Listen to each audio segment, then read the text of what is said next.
मुख्यमंत्री जी का दैनिक जागरण के संवादी कार्यक्रम के मंच पर बहुत बहुत स्वागत है। हम सब आपका बेसब्री से प्रतीक्षा कर रहे थे। सभागार में विभिन्न समाज के विभिन्न क्षेत्र और वर्ग के लोग यहाँ बैठे हुए हैं और चूंकि मुख्यमंत्री कार्यक्रम में आए हैं तो कई सारी अपेक्षाएं भी लोगों की होती हैं। बहुत सारे सवाल, बहुत सारे जवाब दिमाग में उमड़ते घुमड़ते रहते हैं। संक्षिप्त सत्र चूंकि अनंत जी ने आदेश किया है समय के अभाव में, तो मैं मुख्यमंत्री जी से सीधे दो चार ही सवाल मैं करूंगा कि आपको मुख्यमंत्री के तौर पर चौथा वर्ष अब पूरा होने जा रहा है 4 तारीख को, और केंद्र में नरेंद्र मोदी जी 11 साल पूरा कर चुके हैं। एक राजनीतिक यात्रा के तौर पर विकास के पटल पर यदि देखा जाए तो आप अपनी यात्रा और केंद्र में प्रधानमंत्री की यात्रा को यदि संयोजित करके एक कोई कोलाज बना के एक उत्तर दें तो हम सबको बड़ा आनंद आएगा। जी सबसे पहले तो आपका धन्यवाद कि आपने दैनिक जागरण समूह ने ये संवादी कार्यक्रम यहाँ पर आयोजित किया और बहुत सारे अपने अपने क्षेत्रों के विशेषज्ञ कहें या जिनको विशिष्टताएं प्राप्त हैं उन सबको आपने यहाँ पर बुलाया। अभी प्रसून जी से आपने कविता यहाँ सबको सुनवाई और अनिल जोशी जी से जो जीईपी सबसे पहले उत्तराखंड में लागू हुई उसके बारे में उन्होंने बताया। अन्य भी बहुत सारे महानुभाव यहाँ आए हैं और मैं कहूँ तो समाज के क्षेत्र में काम करने वाले लोगों का एक बड़ा समूह, और अगर मैं इसको ये कहूँ कि समाज की क्रीम, तो कोई अतिशयोक्ति नहीं होगी। मैं जिस प्रकार से यहाँ देख रहा हूँ हर क्षेत्र में काम करने वाले लोग यहाँ पर आए हैं, मैं उनका सबका अपनी ओर से स्वागत करता हूँ, सबका अभिनंदन करता हूँ और जागरण परिवार का धन्यवाद करता हूँ कि प्रत्येक वर्ष इस प्रकार का वो कोई न कोई कार्यक्रम आयोजित करते हैं जिसमें सभी लोगों को मिलने का अवसर भी मिलता है और नई नई नवाचार की बात आप हमेशा करते हैं। जागरण समूह के मनोज जी आप समेत सभी हमारे मित्र वहाँ पर, आशुतोष जी बैठे हैं, शर्मा जी बैठे हैं, सारे लोग, चड्डा जी बैठे हैं, अभी राघवेंद्र जी यहाँ पर थे, तो सभी का मैं धन्यवाद करता हूँ। और आपने पूछा कि प्रधानमंत्री जी के 11 वर्ष, और देखिए प्रधानमंत्री जी की प्रेरणा से हम उत्तराखंड में अनेक कामों को आगे बढ़ा रहे हैं और उत्तराखंड देश का श्रेष्ठ राज्य बने वो हमारा संकल्प है। और प्रधानमंत्री जी का चूँकि 11 वर्षों का कार्यकाल बहुत स्वर्णिम कार्यकाल रहा है, सभी जानते हैं कि इन 11 वर्षों में थोड़ा सा आगे, सभी जानते हैं कि इन 11 वर्षों में भारत एक बड़ी वैश्विक शक्ति के रूप में उभर कर आया है।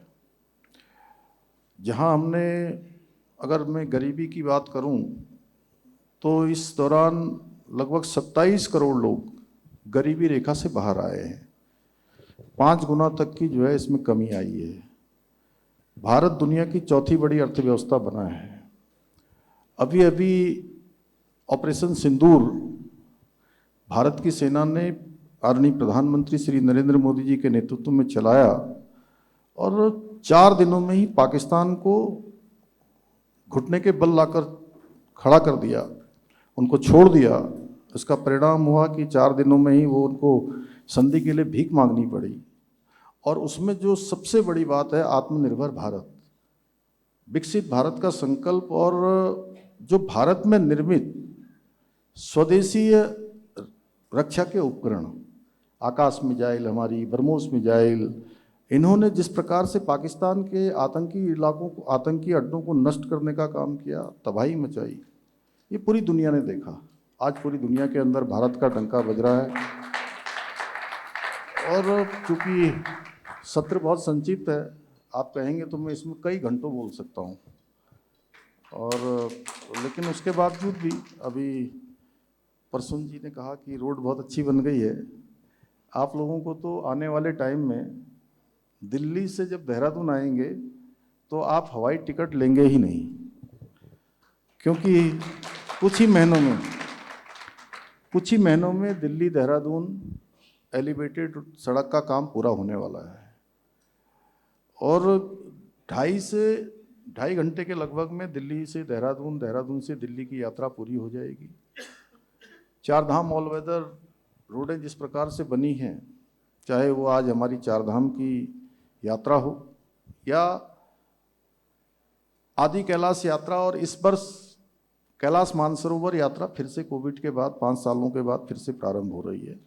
अभी 4 जुलाई को पहला जत्था यहाँ पहुँचेगा टनकपुर में और 5 तारीख को टनकपुर से वो आगे को बढ़ेगा कैलाश मानसरोवर के लिए।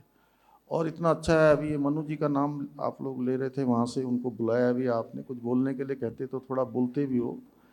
तो अभी वहाँ होके आए हैं, ये ओल्ड लिपू लेक होता था एक, अब न्यू लिपू लेक हो गया है, वहाँ सड़क बन गई है और वहीं से भारत की सीमा से ही, आप लोग भी गए थे शायद, आपको भी ले गए थे मनोज जी को, तो वहीं से जो है बाबा के दर्शन हो रहे हैं। एक कोने से दूसरे कोने को जोड़ा जा रहा है। उत्तराखंड की मैं बात इसलिए कर रहा हूँ कि देश की बात बढ़िया सड़क बनी है, आदि कैलाश तक कितना शानदार रास्ता बन गया है। तो यात्रा देखिए आप क्या शानदार चल रही है और लोग रिवर्स पलायन कर रहे हैं। बड़ी समस्या यहाँ थी पलायन की। अगर मैं प्रसून जी भाई साहब किसी कार्यक्रम में जाता था तो सबसे पहले कोई भी इंटरव्यू में ऐसे बैठ गया तो सबसे पहले ये नहीं पूछते थे कि विकास की यात्रा क्या हुई, सबसे पहले पूछते थे पलायन कितना हो गया। तो वो पलायन जो पहले पलायन हो रहा था वो रिवर्स पलायन हो रहा है। उस पूरे रोड में आपने देखा होगा अनेक जगह पर लोग छोटे छोटे होम स्टे खोल रहे हैं, होटल खोल रहे हैं, छोटे ढाबे खोल रहे हैं, नए नए काम कर रहे हैं। और 4 धाम यात्रा ने तो इस वर्ष सारे रिकॉर्ड ही तोड़ दिए। हमारे बैठे हैं VKTC के अध्यक्ष हेमंत जी, तो आप क्या बने कि इस साल जो है अभी 1 महीना, आज कितना 28 दिन लगभग हुआ है और 57-58 दिनों में 37 लाख, लगभग 37 लाख, इन्होंने 40 करोड़ कमा भी लिए। तो 40 करोड़ नहीं, पूरा 300 करोड़ का कारोबार हो गया उसमें अभी तक। जी जी जी, अपने आप में एक कीर्तिमान है।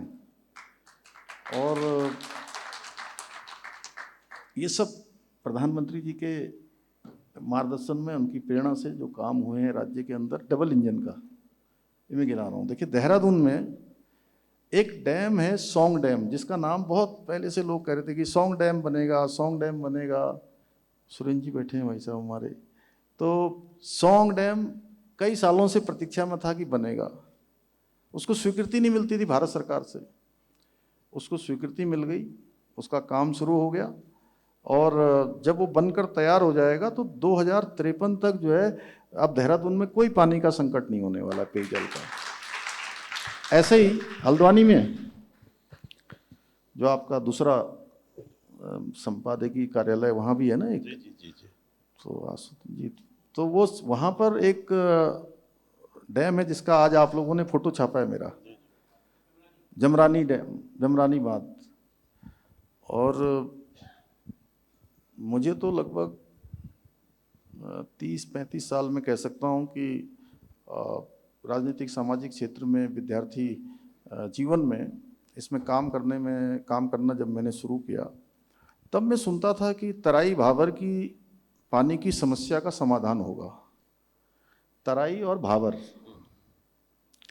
और उत्तर प्रदेश का भी बहुत सारा इलाका, जमरानी बांध बनेगा, तराई भाबर में पानी आएगा, खेतों की सिंचाई होगी, पेयजल की कमी दूर होगी, ऐसे स्लोगन चलता रहता था।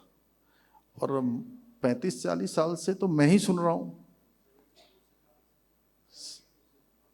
हाँ, लगभग 50 साल से भी ज़्यादा हो गए, 5 दशक से भी ज़्यादा। हमारे वहाँ के एक नेता हैं बड़े, बंशीधर भगत जी, वो कह रहे थे कि मैं भी छोटा था तब से मैं भी जो है ये सुनता रहता था कि ये बनेगा, ये भी नहीं बना। तो अब जाकर अभी हमारे प्रधानमंत्री जी के नेतृत्व में, उनके सहयोग से हमको जो है जमरानी बांध भी स्वीकृत हो गया, उसका काम भी अभी प्रारंभ हो गया। और मैं आप बताता हूँ थोड़ा सा, आपके ज़्यादा प्रश्न पूछने की जरूरत ही नहीं पड़ेगी आपको। मैं इतने में ही सब समाप्त कर दूंगा। अरे देहरादून में एक लखवाड़ डैम था, बहुत सालों से चल रहा था, वो भी नहीं मिल रही थी उसको भी स्वीकृति, वो भी स्वीकृति मिल गई, वो भी चल रहा है। रानीबाग में HMT फैक्ट्री है हमारी, वहाँ किच्छा में एम्स बन रहा है। ऐसे कितने काम, यहाँ से हवाई सेवाएं आप पूरे देश भर के लिए हो गई हैं। अभी ये एयरपोर्ट हमारा अंतर्राष्ट्रीय अड्डा बनने जा रहा है जल्दी, जो है उसके लिए 44 हेक्टेयर ज़मीन हमको वन विभाग की मिल गई है, और जल्दी हमारा प्रयास होगा कि ये भी हमारा जो है अंतर्राष्ट्रीय हवाई अड्डे के रूप में इसको भी जो है मान्यता मिले। पंतनगर का हवाई अड्डा वो हमारा ग्रीन फील्ड बन रहा है। अभी 13 के 13 जनपदों में जो हमारे मेन डेस्टिनेशन हैं, उन सभी डेस्टिनेशनों में हम हेलीकॉप्टर सेवा शुरू कर दी है हमने। यात्रियों की सुविधा के लिए अनेक काम कर रहे हैं। सभी रास्तों पर हम जो है होम स्टे बना रहे हैं। अनेक जो उनके लिए जो हमारा साहसिक पर्यटन है उसके क्षेत्र में राफ्टिंग है, बंचिंग है, ये जितने प्रकार के भी होते हैं वो सब काम कर रहे हैं। मैं इतना ही कह सकता हूँ कि ये सब डबल इंजन के कारण से, प्रधानमंत्री जी के 11 वर्षों के कार्यकाल में से जो मुझे भी कालखंड मिला सबके आशीर्वाद से 4 वर्षों का, तो उसमें अनवरत रूप से उत्तराखंड आगे बढ़ा है। और विकास की जो बात हम करते हैं, इकोलॉजी और इकोनॉमी और साथ में अब टेक्नोलॉजी। अभी AI पर आपने बहुत अच्छा समझा ही रहे थे, आपकी भावना होगी तो AI भी जो है उसी दिशा में काम करेगा, नहीं तो चुप हो जाएगा। तो इकोलॉजी, इकोनॉमी और मनोज भैया टेक्नोलॉजी, तो हमारी दिशा तीनों के सामंजस्य से और समन्वय से ठीक आगे बढ़ रही है। और 2024 के नीति आयोग के जो इंडेक्स है, उस इंडेक्स में उत्तराखंड पूरे देश में पहले स्थान पर आया है। उस रैंकिंग में, इंडेक्स में पहले स्थान पर आया है। फाइनेंशियल डिसिप्लिन बनाने के मामले में पूरे देश के राज्यों में जो छोटे राज्य हैं उनमें हम दूसरे स्थान पर आए हैं। निवेश, हमने एक निवेश सम्मेलन यहाँ पर किया था, इन्वेस्टर समिट, और हम लोग सोच रहे थे कि मुश्किल से हमको जो है 2 लाख करोड़ के भी निवेश के साथ करार हो जाएंगे तो बहुत हो जाएगा, क्योंकि पहले के ऐसे अनुभव थे 2 लाख की जगह हमारे 3,54,000 करोड़ के निवेशकों के साथ MOU हुए, और केवल करार ही नहीं हुए, अभी हमारी 1 लाख करोड़ की ग्राउंडिंग भी हो गई है, उस पर भी काम चल रहा है हमारा। G20 का हमने यहाँ पर आयोजन किया, G20 का आयोजन किया, और तीनों आयोजन बड़े शानदार हुए। पूरे देश दुनिया के लोग एक अच्छा अनुभव लेकर यहाँ से गए। हमने सिलक्यारा टनल हो या आई हुई कोई भी आपदा हो, सिलक्यारा टनल का तो हमारा जो है एक ऐसा रेस्क्यू का मॉडल है वो, कि अब उसके पूरे देश दुनिया के लोग रिसर्च कर रहे हैं।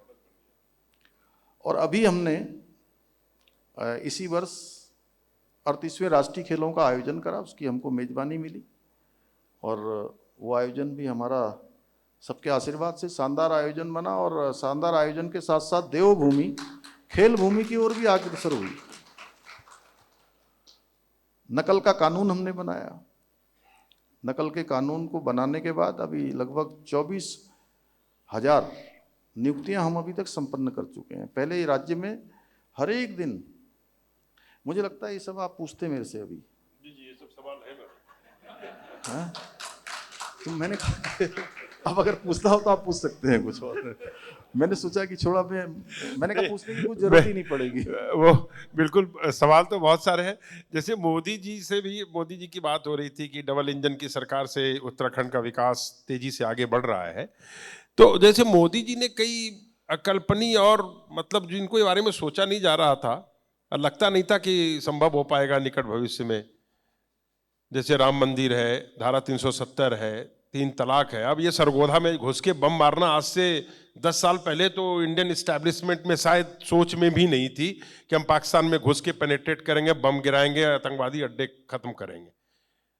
वो नेशनल फ्लैग पे वो हो रहा है। उत्तराखंड की परिसीमा देखें तो यहाँ भी आप बम बहुत बड़े बड़े गिरा रहे हैं। धर्मांतरण कानून, UCC, जिनके बारे में भी तैयारियां चल रही थी देश भर में, तमाम लोगों को माहौल बनाया जा रहा था, आपने पास कर दिया। नकल विरोधी कानून की आप खुद बात कर रहे थे, अवैध धर्मस्थलों को हटाना, अवैध प्रवासी जो यहाँ घुस आए हैं अवैध रूप से, उनको निकालने के लिए भी बहुत तगड़ा ड्राइव चल रहा है।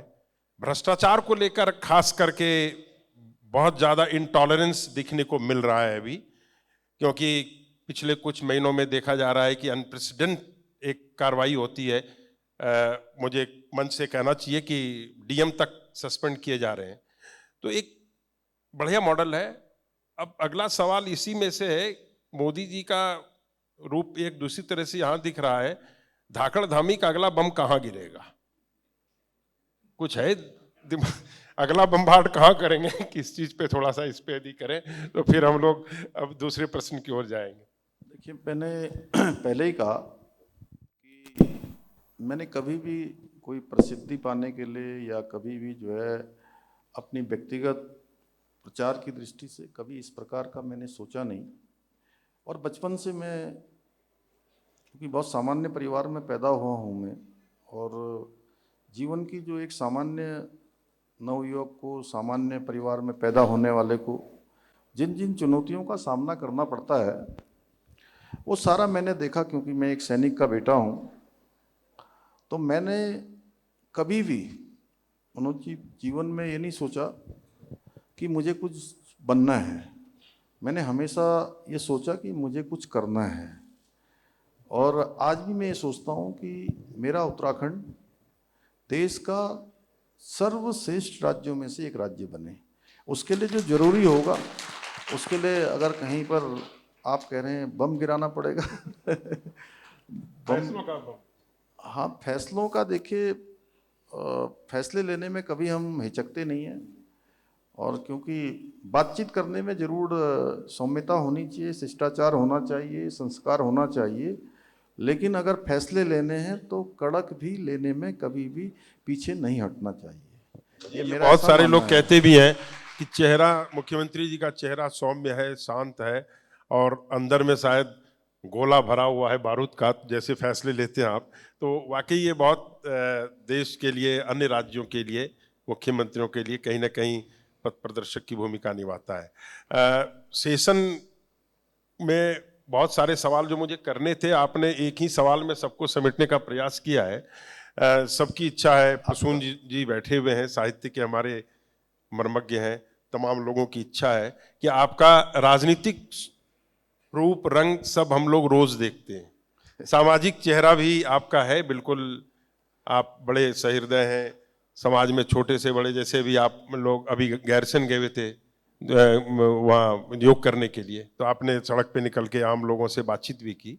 तो वो एक आपका राजनीतिक और सामाजिक जीवन अलग है। लेकिन जिस नए पहलू के बारे में अभी प्रसून जी ने जिक्र किया, एक हम लोगों ने तब तक कवि हृदय अटल जी का नाम सुना था, अभी एक कवि हृदय धामी जी का एक हम लोग नया रूप देखना चाहते हैं। आपसे अनुरोध है कि हम सभी को आप अपनी साहित्यिक जो आपकी वो क्षमता है उससे भी हम लोग को रूबरू कराएं जरा। वो तो मैंने देखे, एक कविता सुनाइए प्लीज, मैं छोटी सी भी सही। मैं जब पढ़ता था तो थोड़ा मैं लिख लेता था, कभी बोल लेता था।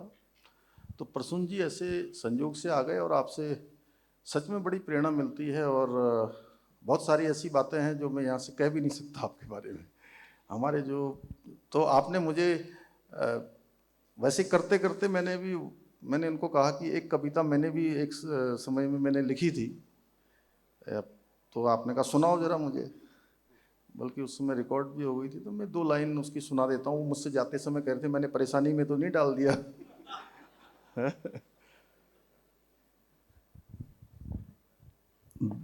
दूर जाना, दूर जाना, दूर जाना, ये न पूछो कितनी दूर जाना, मत रोको, मत रोको, मुझे अपने प्रेम में मत रोको, ये कहाँ है मेरा ठिकाना, दूर जाना, दूर जाना, ये न पूछो कितनी दूर जाना।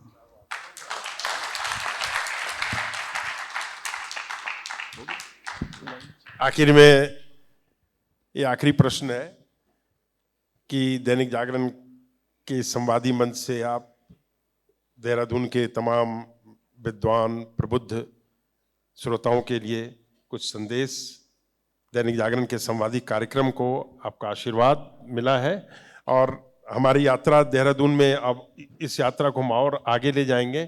देहरादून की संवादी, जागरण की संवादी, इस पर आपकी राय, अंतिम सवाल हमारा यही होगा। बहुत अच्छा संवादी कार्यक्रम का आयोजन प्रत्येक वर्ष किया जाता है और ऐसे ऐसे सभी अपने अपने क्षेत्रों में जिनको एक लंबा अनुभव होता है, उनके अनुभवों का, उनको अपने अनुभवों को इस मंच से वो लोगों के बीच में रखते हैं और इतने सारे लोग अलग अलग क्षेत्रों के जब मिलते हैं तो निश्चित रूप से परस्पर एक छोटा उत्सव जैसा भी हो जाता है। क्योंकि आजकल जो हमारा इतना सारा संचार के माध्यम हो गए हैं, इतने सारे टीवी, इंटरनेट, मोबाइल, उसके कारण से लोग प्रत्यक्ष रूप से मिल नहीं पाते। तो जागरण जो है ऐसे कार्यक्रम आयोजित करता है, आपस में मिलते हैं। मैं तो सबसे कहूँगा कि जागरण परिवार का सबको धन्यवाद करना चाहिए और हम तो जागरण के बहुत पहले से पाठक रहे हैं और अच्छा उनका राज्य के अंदर एक बड़ा पाठकों की संख्या भी है और समय समय पर कभी भी नेगेटिव जो पत्रकारिता है मैंने जागरण समूह में नहीं देखी है। एक मुझे जो जागरण समूह सबसे अलग करता है, क्योंकि अब पत्रकारिता भी बहुत प्रकार की हो गई है, कई प्रकार के पत्र चलने लगे हैं।